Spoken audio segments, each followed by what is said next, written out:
کہنے لگے جی میں تو بدر کے جو قیدی آپ کے پاس ہیں ان کی بات کرنے آیا تھا. تو حضور فرمانے لگے چل پھر باقی کی میں سناؤں.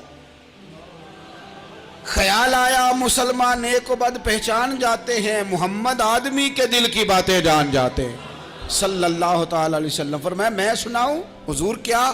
فرمایا تم اور فلاں بن فلاں وہاں بیٹھے ہوئے تھے نا حرم مکہ میں, فلاں پہاڑ کے ساتھ ٹیک لگا کے, اور تم نے یہ کہا تھا نا کہ قرضہ نہ ہوتا, بچے چھوٹے نہ ہوتے تو بدر کے مقتولین کا میں بدلہ لیتا. یہ سارا کچھ طے کر کے پھر آئے ہو.